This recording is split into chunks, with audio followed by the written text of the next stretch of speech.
नमस्कार। आज के इस एक्सप्लेनर में एक ऐसी जबरदस्त लड़ाई की बात करेंगे जो इस वक्त हमारे शरीर के अंदर चल रही है। एक तरफ है हमारे शरीर की शांति और दूसरी तरफ हैं ऐसे सूक्ष्म हमलावर जो खुली आंखों से दिखते तक नहीं। ये पूरा विश्लेषण सीधे जाधव सर की स्वास्थ्य और रोग पर आवश्यक मार्गदर्शिका से लिया गया है। तो चलिए इस अदृश्य युद्ध और हमारे शरीर की शानदार रक्षा प्रणाली को बारीकी से समझने का सफर शुरू करते हैं। इस चर्चा का आउटलाइन काफी स्पष्ट है। पहले बात होगी स्वास्थ्य और रोग की परिभाषा पर, फिर आएगा बड़ा विभाजन, उसके बाद हमलावर और उनकी रणनीतियां, चौथे नंबर पर सुरक्षा तंत्र का निर्माण और अंत में लड़ाई के लिए ऊर्जा। तो सीधे चलते हैं पहले हिस्से पर, यानी स्वास्थ्य और रोग की परिभाषा। आखिर ये लड़ाई शुरू होने से पहले शरीर का एक शांत और सामान्य माहौल कैसा होता है? अक्सर स्वास्थ्य या हेल्थ का नाम आते ही दिमाग में बस शारीरिक फिटनेस या किसी जिम की तस्वीर उभरती है। लेकिन जाधव सर के नोट्स यहाँ एक बहुत ही गहरी बात स्पष्ट करते हैं। हेल्थ का मतलब केवल बीमारियों का न होना बिल्कुल नहीं है। ये असल में शारीरिक, मानसिक और सामाजिक भलाई का एक पूरा पैकेज है। यानी सही मायने में स्वस्थ वो है जो शरीर से फिट हो, मानसिक रूप से स्थिर हो और समाज में खुशहाल रहे।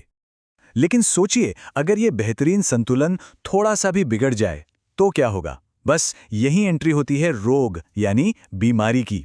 ये एक ऐसी स्थिति है जहां शरीर के सामान्य कामकाज में रुकावट आ जाती है, और जब वो अंदरूनी शांति भंग होती है ना, तो शरीर बुखार, कमजोरी या दर्द जैसे लक्षणों के जरिए अलार्म बजाने लगता है कि अंदर कुछ गड़बड़ है और तुरंत ध्यान देने की जरूरत है। अब सवाल ये है कि शरीर में ये गड़बड़ियां आखिर पैदा कैसे होती हैं। इसी के साथ हम आते हैं अपने दूसरे हिस्से पर, बड़ा विभाजन, संक्रामक बनाम गैर संक्रामक रोग। जाधव सर की मार्गदर्शिका में इसे सबसे महत्वपूर्ण अंतर बताया गया है, और वाकई ये है भी। सारी बीमारियां एक जैसी नहीं होती।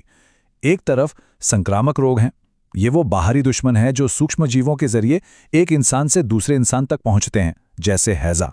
और दूसरी तरफ गैर संक्रामक रोग हैं जो किसी और इंसान से नहीं फैलते, बल्कि शरीर के अंदर की टूट फूट, खराब जीवन शैली या पोषण की कमी से उपजते हैं, जैसे कि डायबिटीज। एकदम स्पष्ट फर्क है। अब बढ़ते हैं तीसरे और बहुत ही दिलचस्प हिस्से पर, हमलावर और उनकी रणनीतियां, यानी संक्रमण आखिर फैलते कैसे हैं। अब पूरा फोकस उन बाहरी दुश्मनों पर होगा जो हवा, पानी और कीड़ों के रास्ते हम पर हमला करने की चतुर चालें चलते हैं। अब अगर इस डेटा पर ध्यान दिया जाए तो परीक्षा के नजरिए से यह बहुत ही महत्वपूर्ण है। हर दुश्मन की अपनी एक अलग पहचान और हथियार होता है। उदाहरण के लिए तपेदिक और हैजा बैक्टीरिया का किया धरा है। आम सर्दी जुकाम और खतरनाक डेंगू के पीछे वायरस छुपे होते हैं, जबकि मलेरिया प्रोटोजोआ नाम के सूक्ष्म जीव से होता है। इन बीमारियों को हराने के लिए उनके स्रोत को पहचानना ही पहली सीढ़ी है।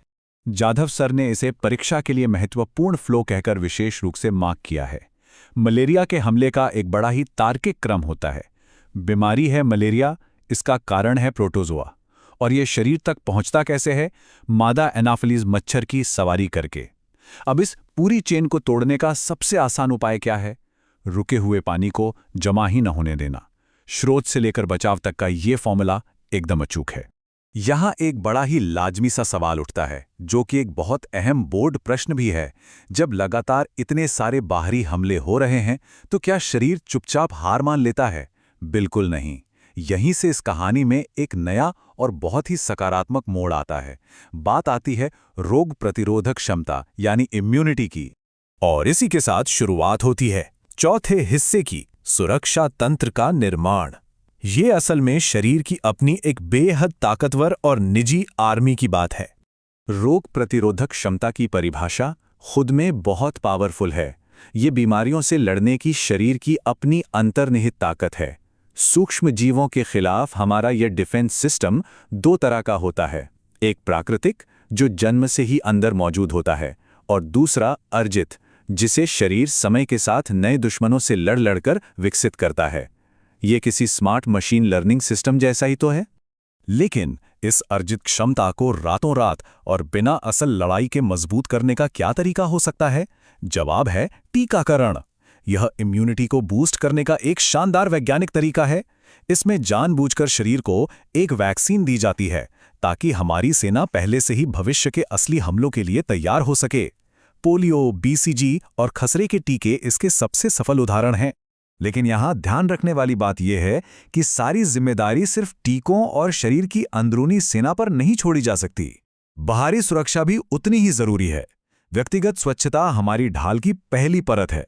खाना खाने से पहले हाथ धोना, साफ पानी पीना, नियमित नहाना, ये सिर्फ बचपन में सिखाई गई अच्छी आदतें नहीं हैं। ये असल में वो मजबूत दीवारें हैं जो दुश्मनों को शरीर में घुसने से ही रोक देती हैं। चलिए अब आते हैं अपने अंतिम और सबसे जरूरी पड़ाव पर। खंड 5, लड़ाई के लिए ऊर्जा।